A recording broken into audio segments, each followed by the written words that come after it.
Our Cord Connects for this month. We have the pleasures of Doctors Michelle Lall, Anwar Osborne, and Jeffrey Siegelman, who will be speaking to us. The title today is Creating and Maintaining a Culture of Diversity, Equity, and Inclusion. They will be addressing healthcare disparities as a key quality issue in medicine today, and a starting place for approaching healthcare disparities is improving diversity within the healthcare force. However, achieving racial and ethnic diversity, and to a lesser extent gender diversity in emergency medicine, remains a challenge. The Department of Emergency Medicine at Emory has endeavored to foster and increase the diversity of the residency program through a multifaceted approach, not only targeting the recruitment of residents. And I am thrilled to hear how you guys are approaching this and how you are setting it up for the rest of us to also follow in your shoes. Thank you very much for coming to speak, and everyone who is listening, thank you very much for listening. Thank you. All right, good afternoon, everybody.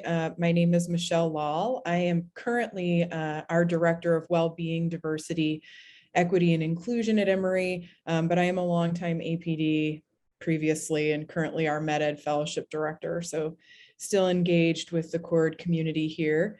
And I'm joined by Jeff Siegelman and Anwar Osborne, and I'll let them introduce themselves.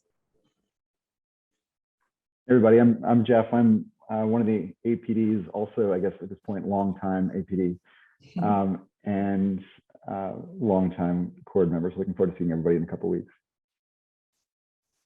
My name is Anwar. I've been an APD since, I guess, 2017.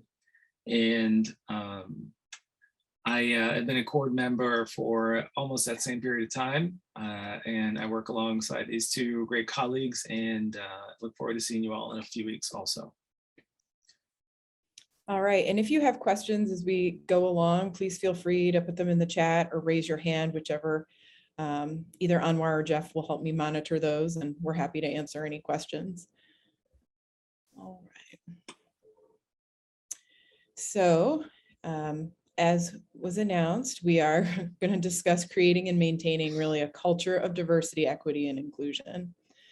So what do we know? Well, we know that there's still an underrepresentation of women in emergency medicine. Currently, from 2020 census data, women represent 50.8% of the population.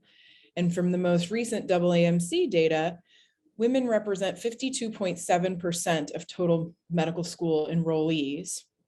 But yet women represent only 35.9% of emergency medicine residents and 38.3% of academic emergency medicine faculty.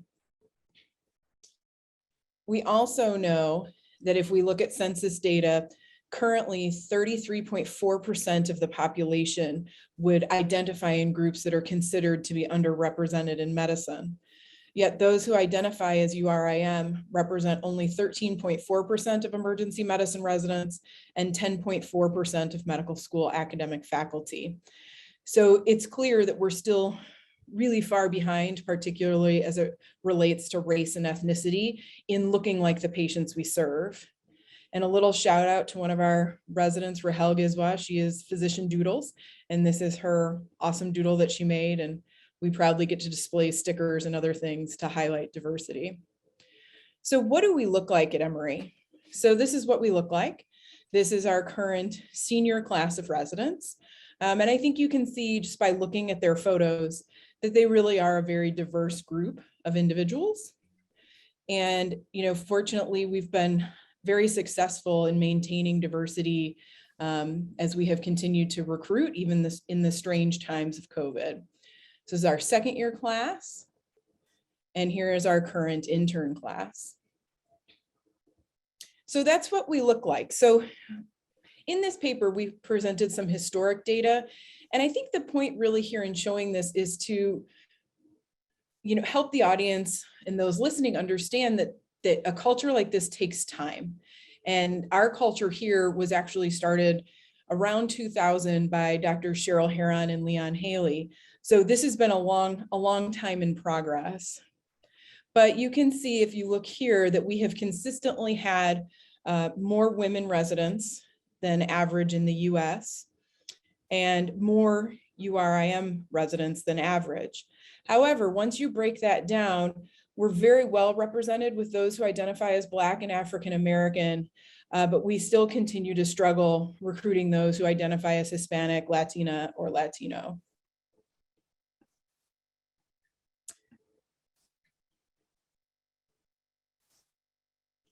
So to be successful in emergency medicine residency training in our program, we feel that it's important to make a commitment to working collaboratively with people from diverse backgrounds and experiences.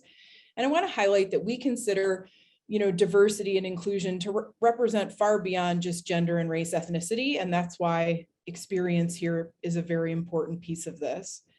Diversity in our patient care teams, so we can more closely mirror the patients we care for.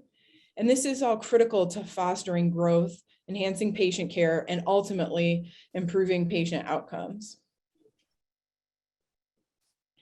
So as I said before, this has been a long-standing legacy, and it's really a multifaceted approach.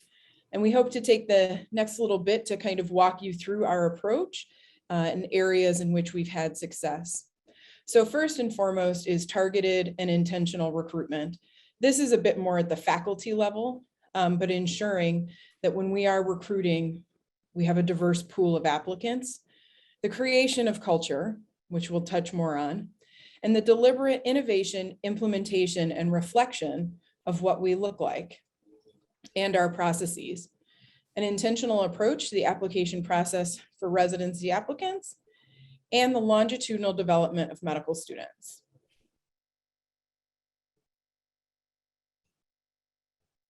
I'll jump in and we'll chat about some of the nuts and bolts of how we approach recruitment in particular, and a little bit about how that's evolved over the years, of course, over the last 2 years as well.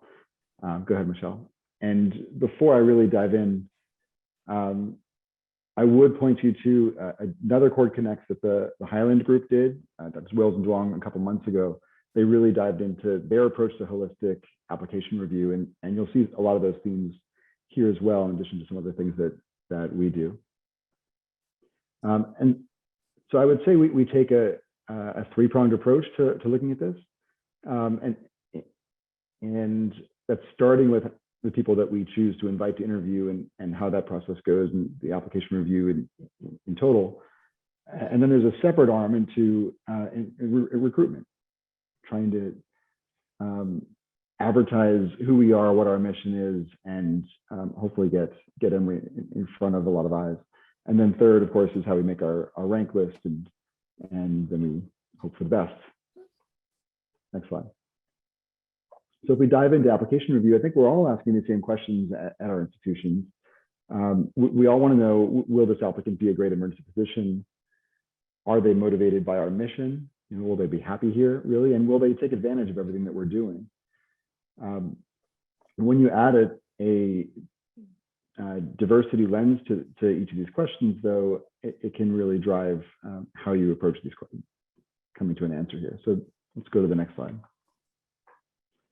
This first question gets at the issue of a holistic application review.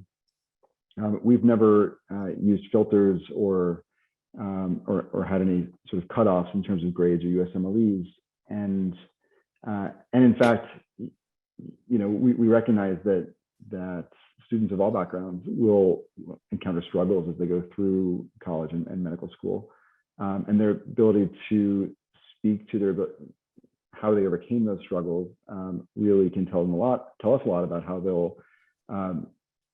successful they'll be in emergency medicine, and also how well they'll fit in here at Grady.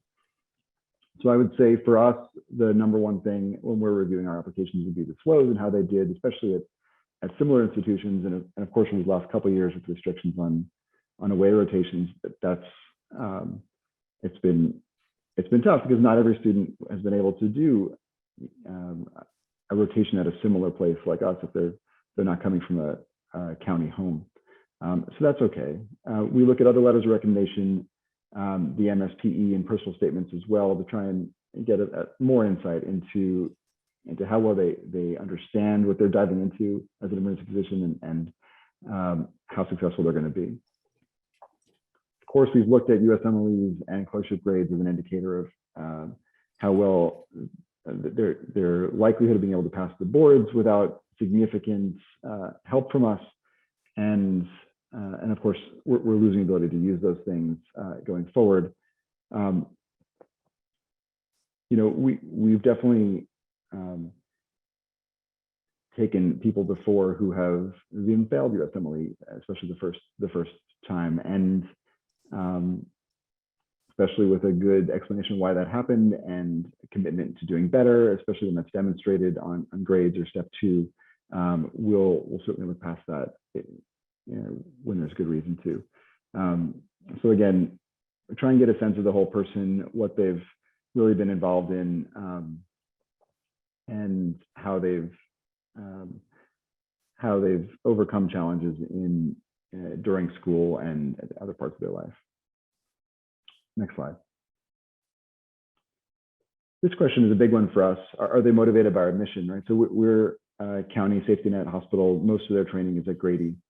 And like many of you who are at county sites across the country, it's not an easy place to work, right? And so they have to want to be here and really be motivated by what we're doing. Losing the tours over the last couple of years has made it a little bit challenging for us to really get across what it's like to work at Grady. But we want people who really value the role we play for the community in Atlanta and want to be part of that even at the expense of an easier time in training perhaps. So how do we find that? We definitely are looking through the applications for evidence of service, for evidence that they maybe come from similar backgrounds or would identify with our patients in some way, or have some reason why this mission makes sense for them. Not everyone has to have started their own homeless shelter, and we certainly have various missions, but we do want to make sure that the residents will be happy here and are going to really contribute to what we're doing. And we try and get at that both in the application review and on interview day. Next slide. And then finally, will they take advantage of what's here? And so we come at this from sort of the pillars of our residency, which relates to education, wellness and resiliency, research, and then service or advocacy. And in order to earn an interview, all of the applicants are going to have to speak to at least one of these and have demonstrated a significant amount of success and leadership in one of these pillars. And so that gives sort of a broad range of ways they could have spent their free time in medical school or time between college and med school to be able to demonstrate some aptitude to contribute. And so again, not everyone's got to have had the opportunity to do a significant amount of research, but if they've been committed and a leader in a service or an advocacy role, that's exciting to us as well. Next slide. We take several steps to hopefully reduce bias on interview day.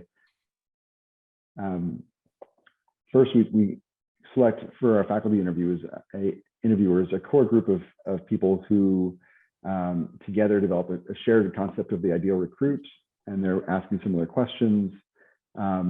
We try and have them interview on multiple days so that we're decreasing variability between interviews.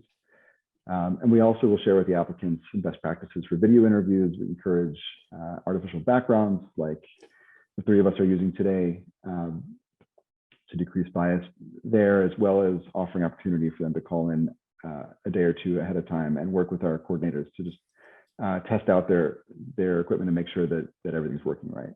This was a bigger deal when Zoom was new, but as we all know, some of us still find ourselves missing the mute button from time to time. So it helps decrease some of the jitters for folks and make sure that the connections are good, especially if people don't have consistent access to a good connection point. Next slide.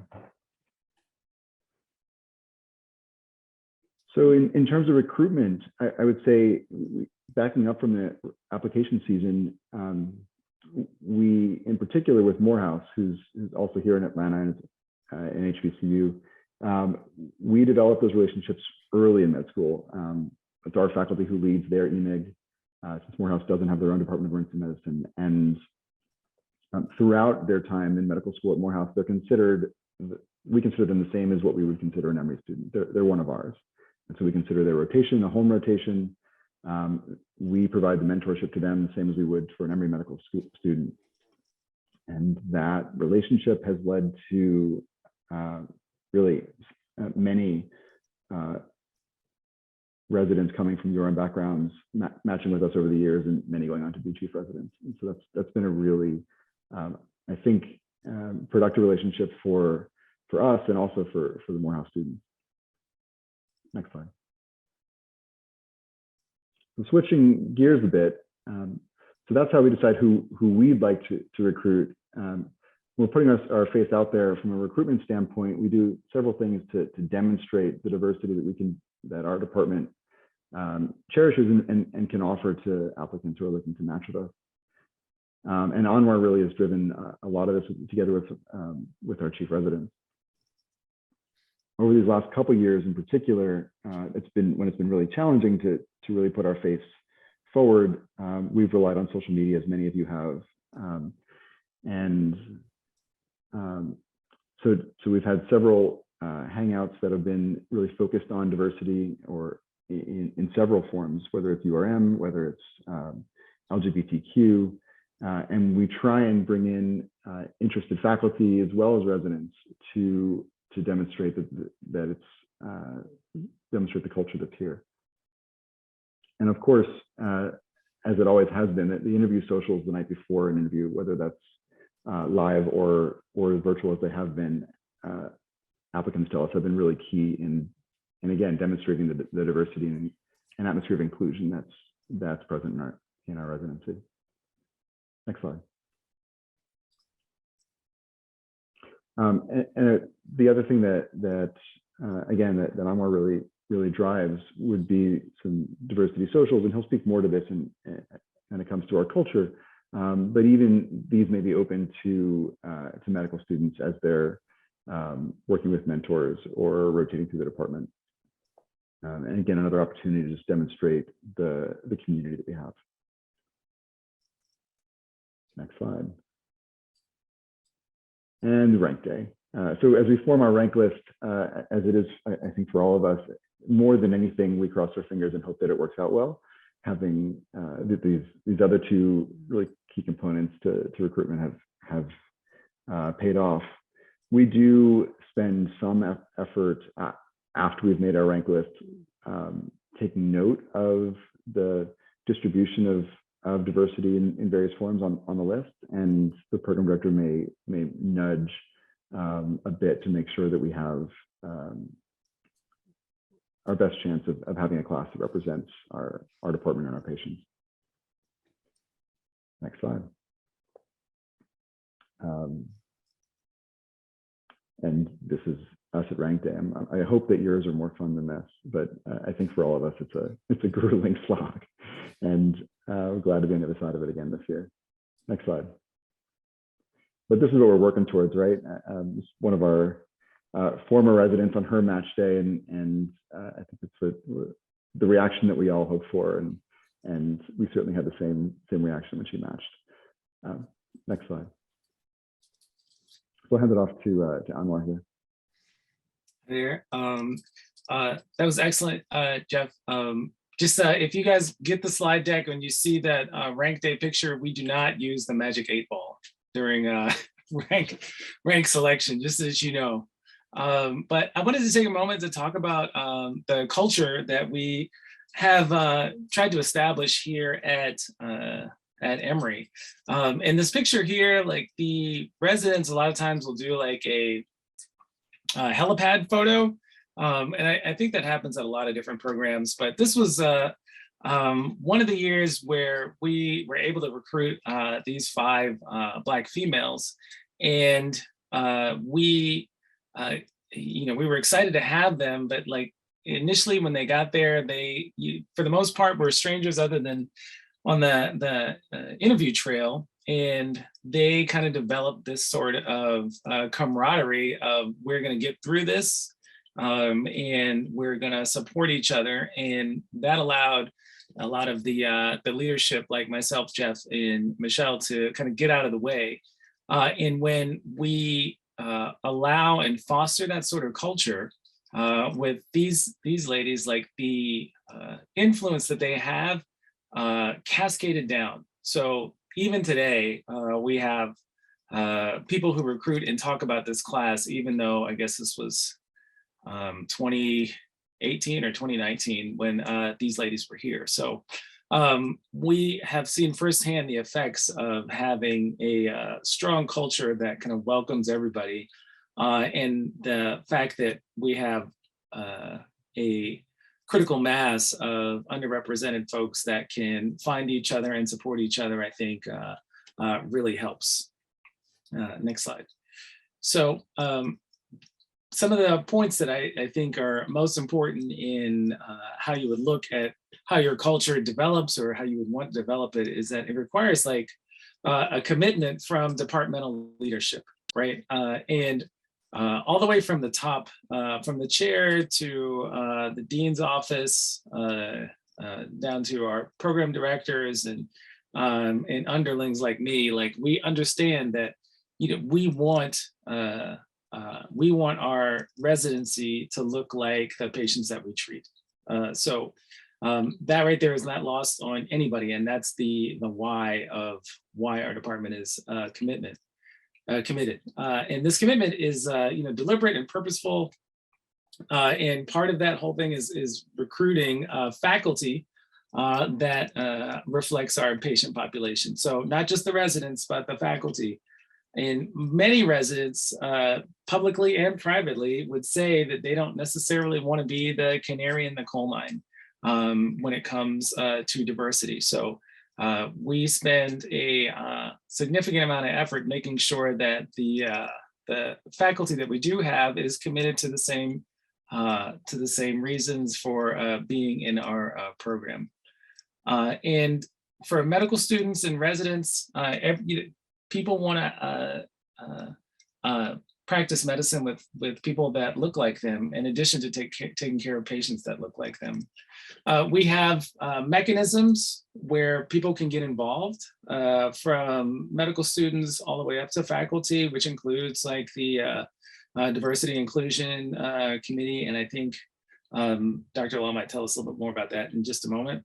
But in addition to supporting the URIMs that would come here, we have a strong network also of female leadership that promotes wellness research in diversity and professional development.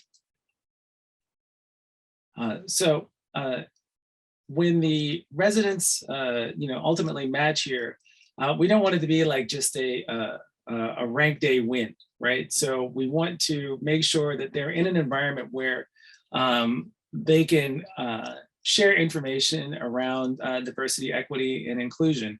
And if you remember, like the initial slides, our class is not made up entirely of women and underrepresented minorities. We have a significant number of folks who would be in the statistical majority. And sharing this educational experience with them, I think, is very key in creating this culture, because for every 5 or 6 URIMs or women that we have, we might have 7 or 8 cisgendered white males. And it's our job over these 3 years to create allies out of them if they weren't already so. And having a DEI curriculum and exposing them to tools is key to that.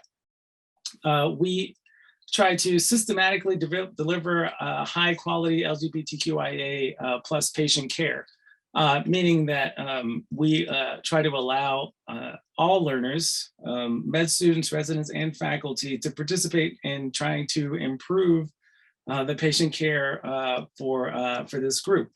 That can be things all the way from policies about room assignments to having lectures and specialized sort of training for sexual assault exams that it might involve this community. We have interactive events. Like many places, we have a retreat.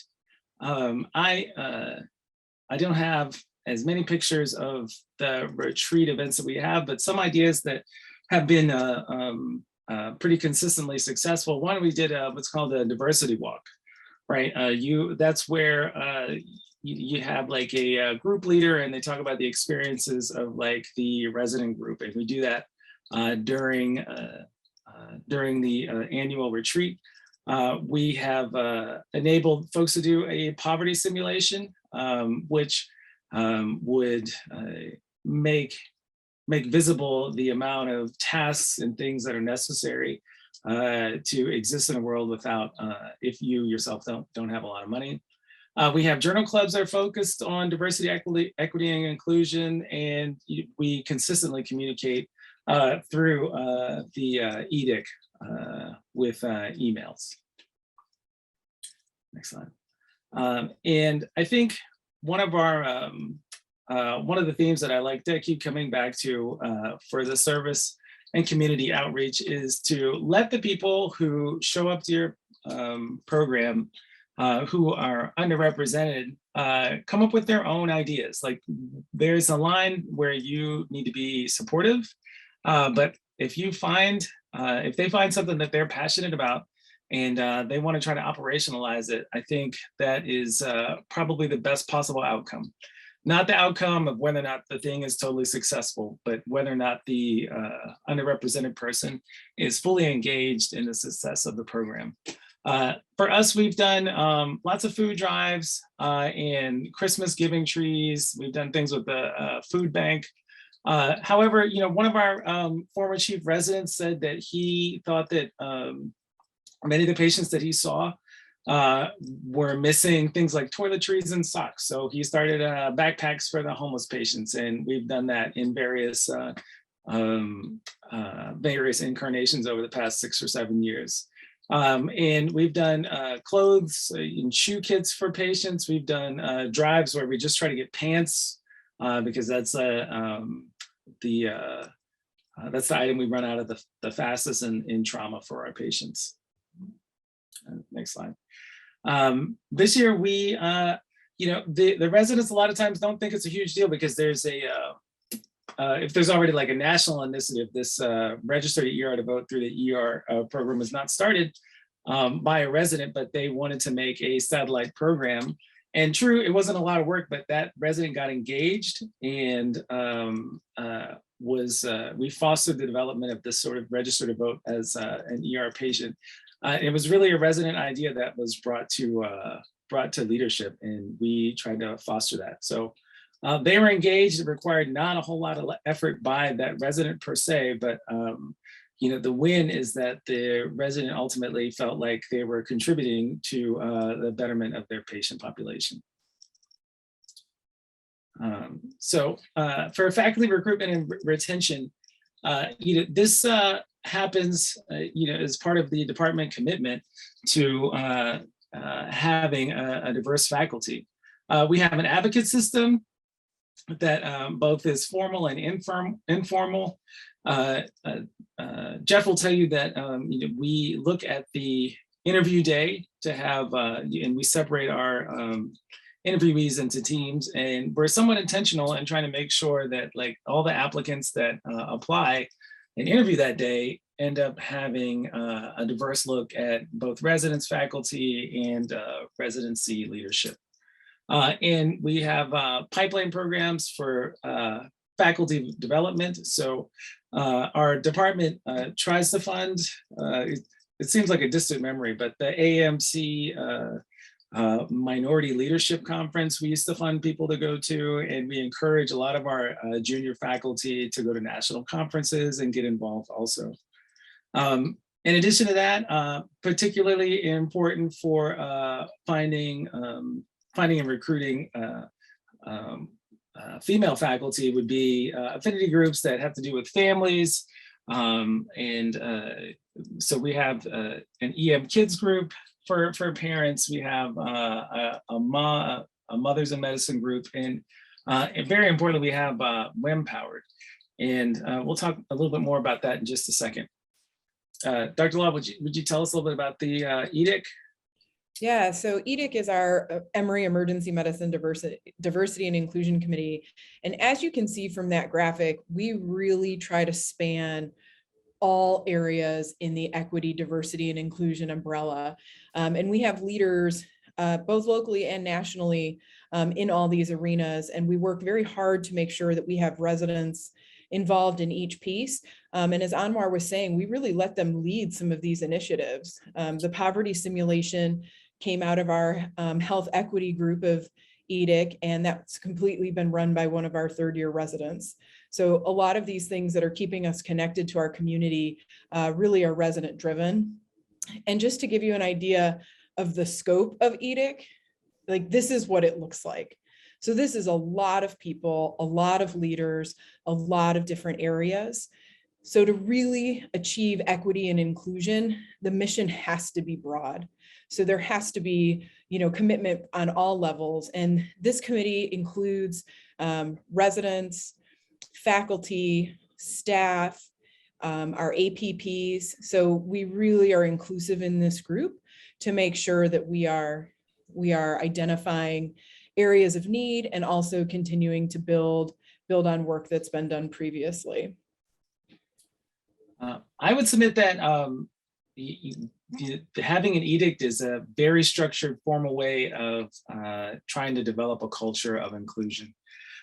When I started at Emory, I had a why for why I wanted to be at Emory. The why for me was that I wanted to not put any other young physician in a position where they did not have a faculty to turn to when they had issues along the lines of race. So I wanted to try to develop a informal kind of group, and I just called it the Brotherhood because I didn't think that hard about the name. But we meet informally, and this sort of thing. It's a multi-level mentoring opportunity for our faculty. And so in this sort of setting, different than like, say, a committee, these individual underrepresented residents can share their struggles. And more importantly, they will have an advocate to go to, whether or not it's a prescribed faculty advocate or if it's just an upper level resident. But many of the conversations that happen here, are part of the reason why our residents are very hardy and sustained in such a difficult program. My next slide, please. Sorry. I would also submit that when we do meet, sometimes it's around a sports game or something like that. But the one structured meeting that we do have is when I try to get the new med students who are rising PGY1s to come out to the first meeting, and they have to be there, and the people who are graduating. And what I want in that situation is a very structured transfer of culture, meaning that I want the people who are coming in to understand that they come into a residency program where people that look like them are on paper and in actuality some of the finest physicians in the whole hospital. And so if you give that to them as a mission to uphold and support that, and then also say that, hey, we are here to make sure as faculty that you are the best version of yourself when you leave. A lot of times these people that haven't had all the opportunities to do the fancy research or have not gotten the most direct mentorship in emergency medicine, a lot of times they rise to the occasion. And with this one structured meeting, I want to make sure that everybody understands that being a Black male in the program at Emory is both a gift and a curse. And so It's a gift because everybody has high expectations for you because everybody else that came before you is excellent, but it also means that you have to work hard. And I think by helping this sort of transfer of culture happen, I feel like the people that come feel like they're more engaged. Next slide. I am here largely because of what I wanted to do for this group of young males, but I would also submit that this can be done by all sorts of people. And I think the keys are that you try to make it frequent and also be okay with like having an event where there's just 2 or 3 people that come. Like I probably have maybe 20 or 30 or 40 of these events. And I've had one where it's just been me and another resident, and like I have to be okay with that. That can't be like a reason to stop, right? And if this is kind of what you want, like this kind of goes back to the things we were saying previously. If you can find a faculty that wants to be there and has a why, maybe their why isn't necessarily that they want to have like some quarterly brotherhood meetup, but maybe they're more passionate about ringside sports medicine or something like that. A lot of times the underrepresented students will find that person, and if they're engaged, everybody's engaged and everybody wins. It doesn't necessarily have to be just as how it's prescribed, and it may not even be like how you as a residency leader may envision it. Next slide. So maybe Dr. Lall, you can tell us some more about WemPowered and why. I'm not invited to these meetings, that's okay, but I love it. Yeah, so WemPowered is our women's group, and it has a very long name and acronym because when the group of us, and this was again resident driven, so in the middle of that picture there's Jay Goins, one of our former residents. And when we were trying to come up with a name, there were so many things that we felt were critically important for the development of women in emergency medicine that we really had a hard time narrowing it down, which is why we have a giant acronym and a big name. But this is both an informal and formal sisterhood, I would say. We have quarterly meetings in small groups that are made up of residents. Some groups have APPs, junior faculty, and mid-career and senior faculty. And typically in those groups, we'll talk about some of the more current articles about gender inequity in medicine. And sadly, there's no shortage of literature to talk about currently. And then twice a year, we have a big social. It was really great this fall to kind of have a return to one outside in someone's yard. And it's just a time to talk to one another. And some of that informal mentorship and sponsorship that happens there is critically important. It was somebody who mentored me and pushed me once. I pushed a couple people below me, and to hear them talk about that and how we can all help each other, it's really powerful. And I think it sets a really important example for our residents that, we aren't only going to mentor, we're going to go beyond that. We're going to sponsor, we're going to push you. We're going to put our name with yours to get you where you need to go. But I think this is critically important. And these are our Grady ladies, one of our pseudo ladies there. But we're the Grady ladies. We're really proud to be Grady ladies. We have t-shirts, we have a WhatsApp group, but it's really a safe space. And working in a county hospital is hard. We know that women are mistreated more frequently at work than men are, and that usually comes from patients and their family members. So, I think it's important to have this pride and camaraderie and just a safe space to be with those who know what it's like to work with you. Here's some more Grady ladies. I would submit that I'm particularly proud as a faculty of these women that graduate, staying in touch with each other. Like the whole WemPowered thing, like it took it's somewhat new, but then informally a lot of those things have been happening. But then when you put a structure on it, and then when these women leave and you get to see them do great things at other places. I know that in the background that they're all supporting each other, and it's because of like this culture that we've intentionally created.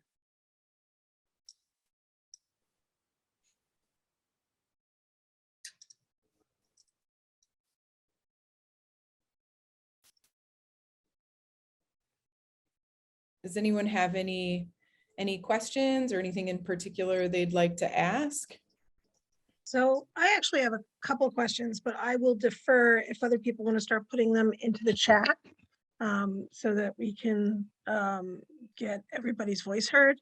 But one of the things, so I have a couple of questions. We have a women's group, and as kind of background, I always feel a little cautious about excluding people. I always feel that I want to emphasize the wonderfulness of the people that are coming to the table, who obviously have had to deal with some various challenges that are specific to whether it's going to be their sex, their race, their gender, whatever it is.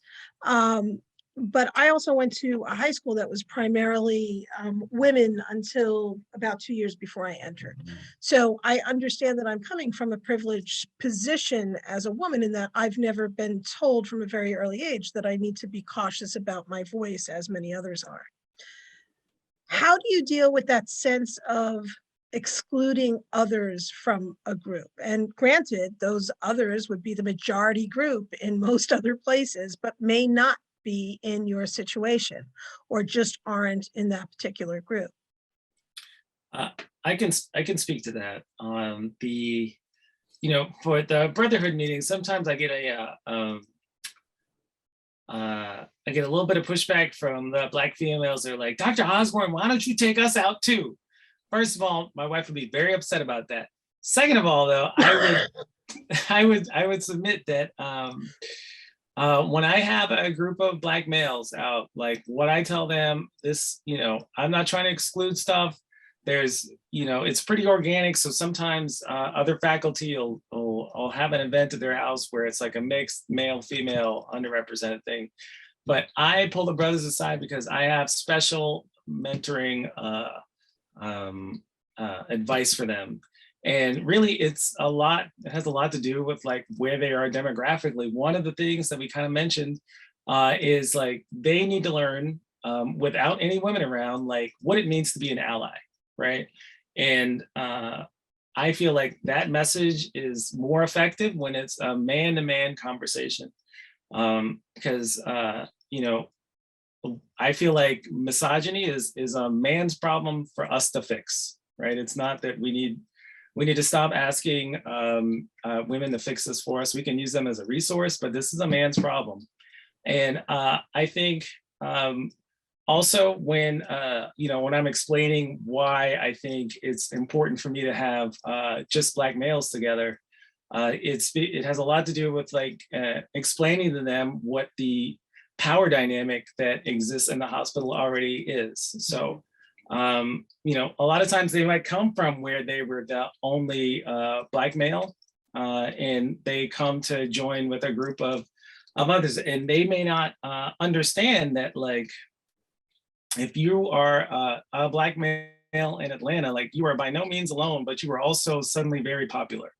And so when we have all of us together, we can share these lessons learned and protect them from making a lot of the same mistakes that might happen if you did not have an older brother type person to tell you that these are the pitfalls that could happen.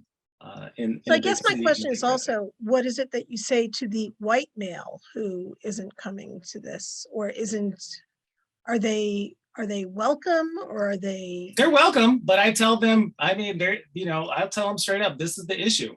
And I'll tell them that I guess to take the kid gloves off, like to be a straight Black male in Atlanta, like you were a hot commodity and you got to focus, right? If I'm saying that and there's 5 other Black guys who like finished residency also saying that, it means something.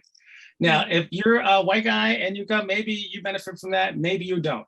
but and you're welcome. I'll pay for your drinks too. But like, this is why I tell them, this is why I want to have them alone, so that it's not diluted. You're hearing it from me. It's not from somebody else who expects you to either meet or not meet a stereotype. I'm telling you like what the issue is.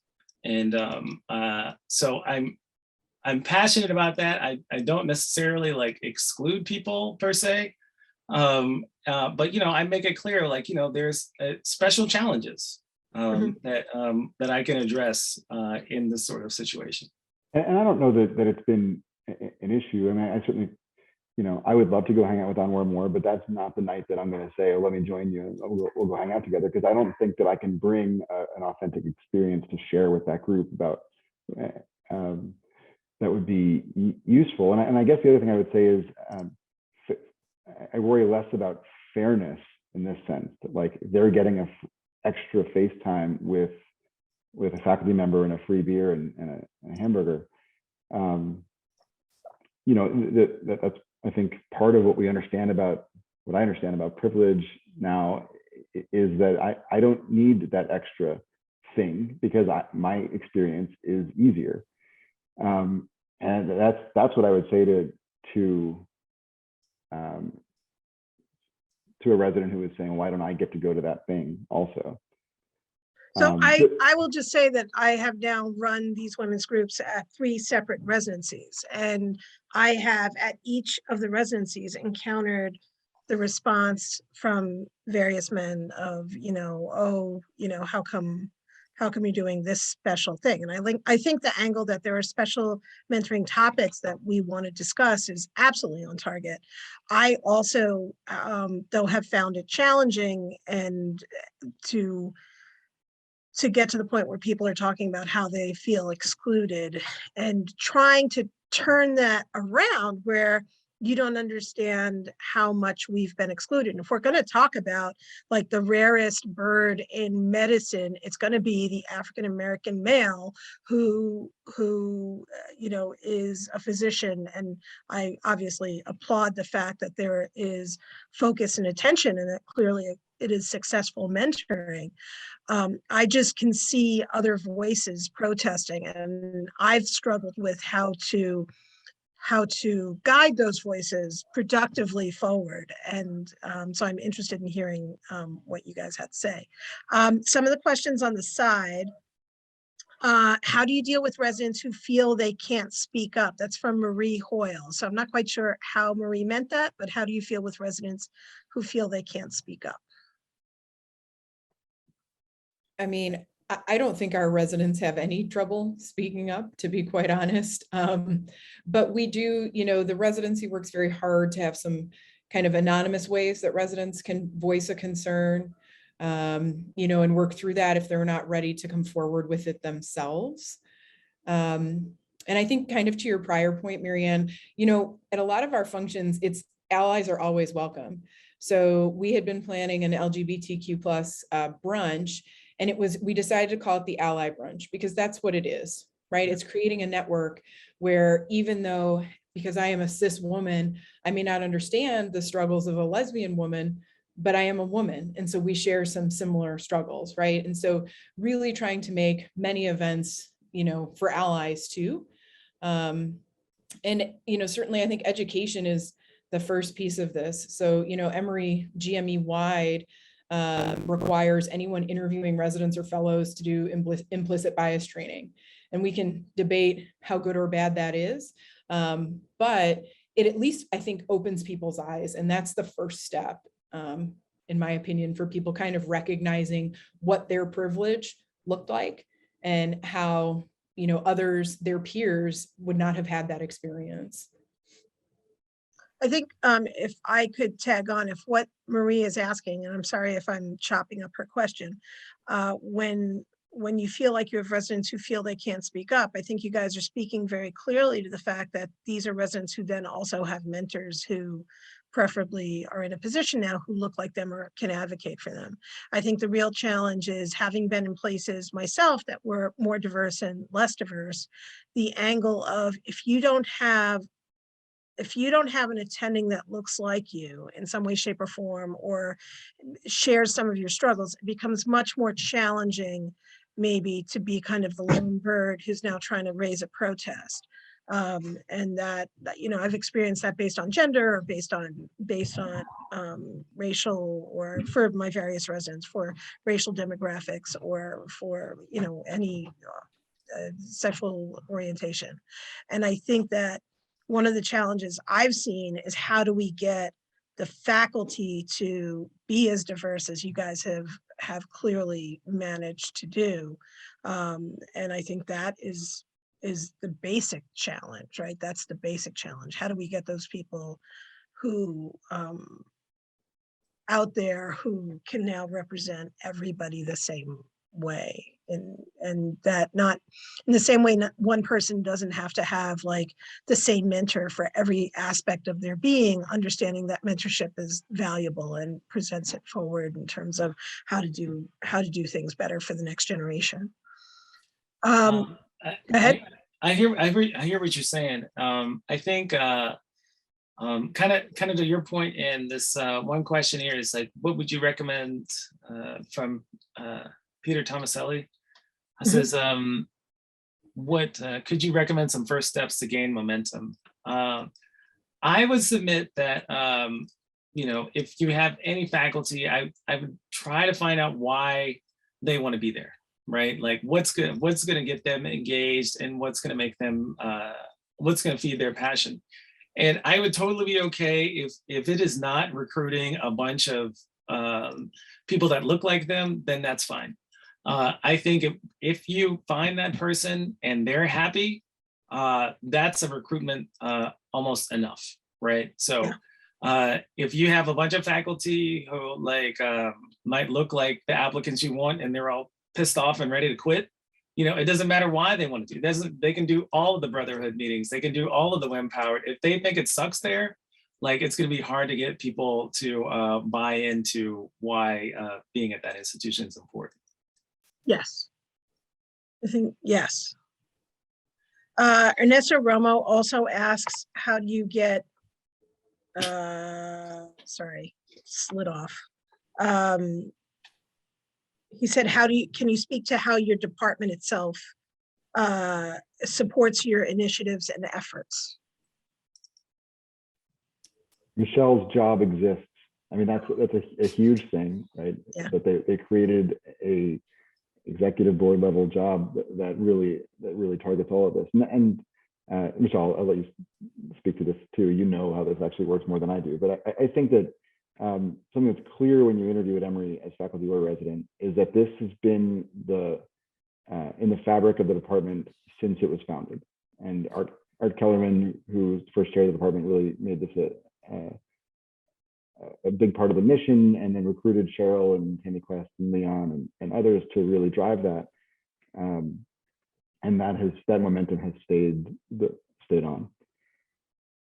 Yeah, I mean, I think, you know, certainly, right, we have the support of our chair, right? It's why I have a job that I have, you know, and have I'm fortunate to sit on our executive committee, as well as a lot of our search committees.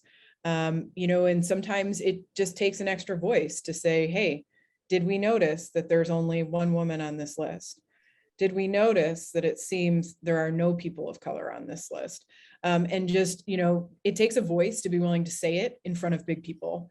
And I am that voice, and I'm not afraid to use it, as Jeff and Anwar, I'm sure, would tell you. But, you know, sometimes it does take a statement like that for, you know, the rest of the room to kind of go, oh, I didn't notice that, or I didn't consider that.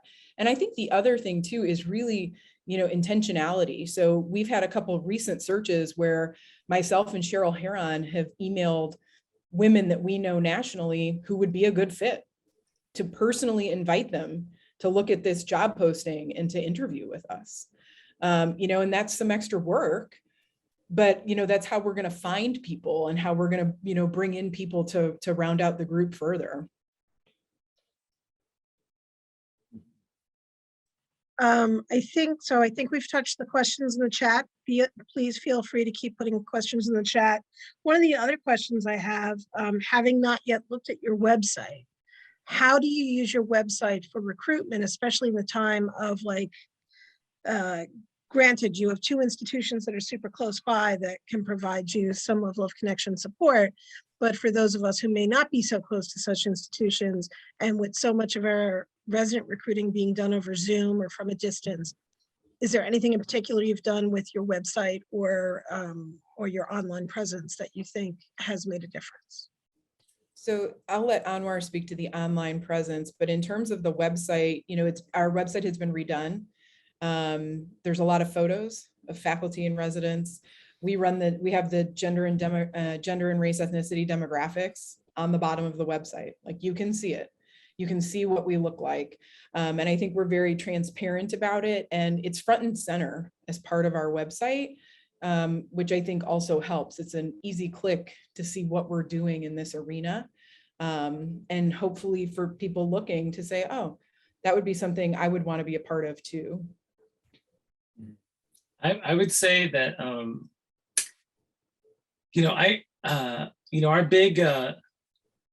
our big internet presence really probably is social media. We try to post on mostly Instagram. Like, that's what a lot of the kids like. That's kind of like the happy medium. Like, Facebook is for pretty old people, and then nobody really wants to do a TikTok or a Snapchat. Instagram kind of can house like very quick pictures, and a lot of times, like, it's on Tuesdays, I try to post something.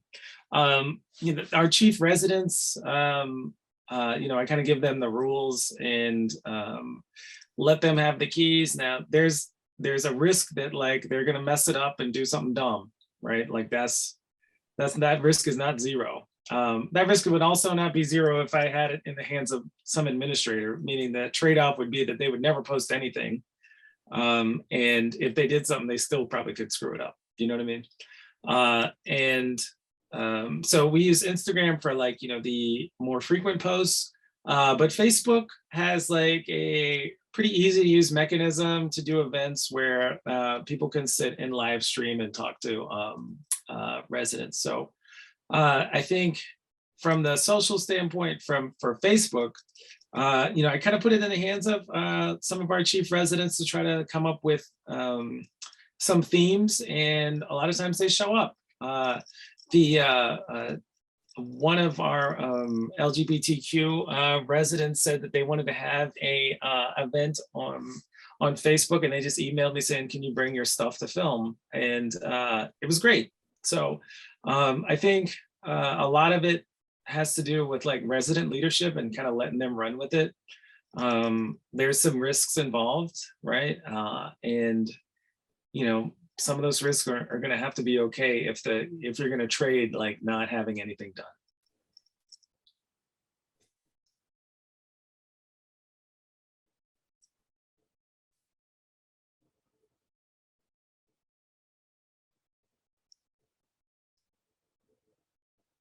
I do have one other question if nobody else is popping in with one. And that is, in the time of COVID with the restrictions of in-person meetings, what have you guys done to adjust to that in your getting together, in your mentorships, in your how you've made it work through the last 2 years? I mean, I think we faced the same challenges probably as everybody on this meeting and listening to it. But we tried to set up frequent still Zoom events. My WEM-powered small group still met quarterly. We just met on Zoom. We did one time in the morning as like a coffee hour. We did one time as in like a happy hour, and, try to make some small component of it social. But, it's certainly been a challenge. I think, we've been really eager as soon as Emory kind of lifts restrictions, as those have ebbed and flowed, to try to get people together. And fortunately, we're looking a lot better here again. So, I'm meeting one of my mentees tomorrow for lunch. Like, I think we've all really made an effort when we have felt comfortable with, COVID and what's happening and the safety of ourselves, our families, et cetera, to really reach out, because we recognize this has been an incredibly challenging time for the residents, particularly the second years who really have no idea what the hospital looks like without COVID.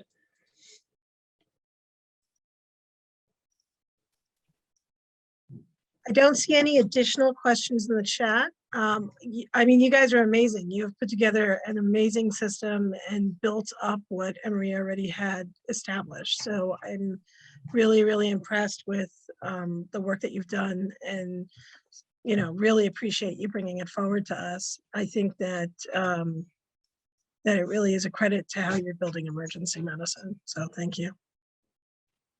Thank you for having us. Thanks for having us. Oh, thanks for your talk. Really appreciate it.